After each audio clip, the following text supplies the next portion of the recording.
I'm bored. Let's read a book. Oh! Another 5Ks beyond the hill where I had helped bury the unnamed and unknown Kyphrian outlier, and where I had separated from my escort, barely into the edge of the foothills, the old crossroad, the Wizard's Road. I didn't even have to look for illusions. I cast my perceptions around and found traces of older chaos, indicating that, at one time, some magic had been cast to cloak the road. That had been seasons, if not years, earlier. I shivered. That Antonin saw no reason to hide this road was chilling in itself. The natural valley ran straight east and west, and the trace of coach wheels ran straight and true down the center of the road. Hoofprints, recent ones, flanked the wheel traces. I took a deep breath. Suddenly I had to ask myself what I was doing in the middle of a wilderness looking for a Chaos Master. I didn't have an answer.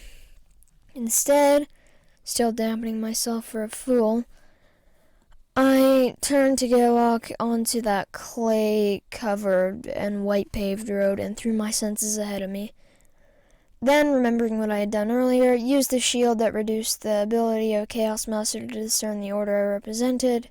That shield left us fully visible, but the greater danger was from white magicians, not from ordinary or even chaos-touched soldiers. In the distance, actually into the Westerns themselves, there was another lurking mass of chaos energy, but nothing nearby. Nothing. Not wild pigs, not goats, and definitely not people. About what one would expect around an isolated wizard's road. For now, that was fine with me.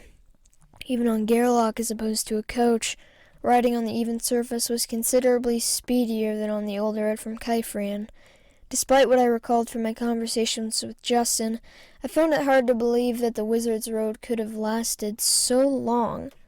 Then again, only the road and the heavy stone bridges had really endured, and Justin had said that the construction had been done by honest stonemasons reinforced with Black Order masters before something had happened. Once again, I hadn't quite gotten the whole story.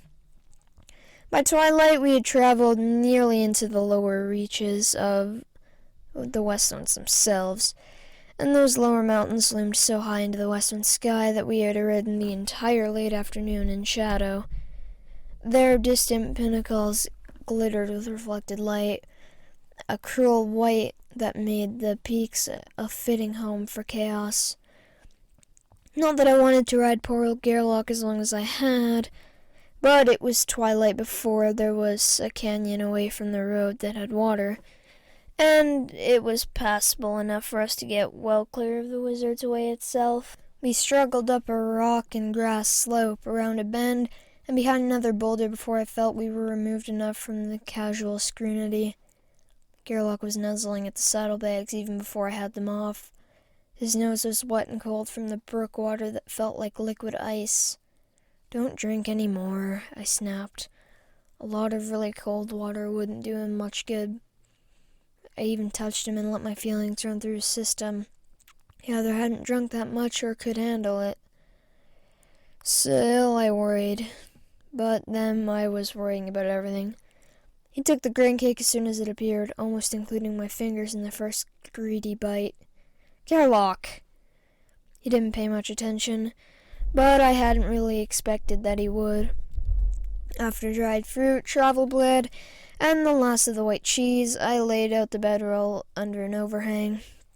The sky was clear, the stars sparkling like a faraway lanterns in the blackness. A chill wind whistled down the canyon. I slept inside the bedroll. The stream gurgled, and I slept, in a way. I dreamed that I was refereeing a fencing match between Crystal and a white knight, except that the white knight was Antonin, and he kept throwing fireballs at me and laughing. Every time he threw a fireball, Crystal looked at me and stopped fencing, and he would slash her on the blade arm till her arm was dripping red. The dream seemed to last all night, and I woke in cold sweats. Although the dawn was filled with ice, frost covered the grass, and a thin layer of rime ice covered even the fast-moving waters of the brook. The season wasn't quite winter, and in the low Westlands it was colder than the coldest days in Recluce. or most days in Kyphrian, I suspected. Gerlach's breath was white as cold. I'm getting up. When I started moving, I was warm enough, though. After giving Gerlach a little grain and letting him graze in the sparse grass, I did my own munching on the remaining dried apples from Brettel. My supplies were low, probably less than an 8-day of travel food, but one way or another I wouldn't need more than that. The apples weren't enough. I opened the wax on the last package of cheese. A brick yellow cheese, less harder and less tasty than the white. The trail bread helped, but I limited what I ate and repacked the rest. Then, carefully, I reached out with my senses to the Wizard's Road. It was as deserted as the night before, with no sign of use. Long before the sun cleared the hills behind us, Gerlach and I were riding deeper into the Westthorns, deeper along the narrow and artificial valley.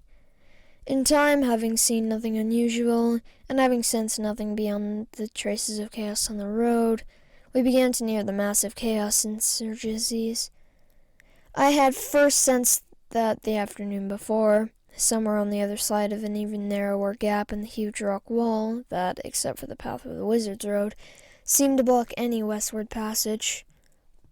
Gerlach tossed his head as if mourning.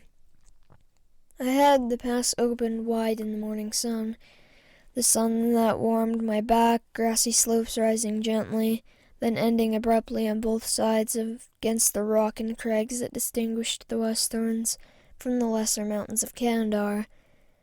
The pass was avoided by almost everyone, that was clear from the gravel and the clay that only held traces of Antonin's passage. A few lone thornberries and scrub-ash bushes grew alongside the road, with its unvarying width of more than 15 cubits.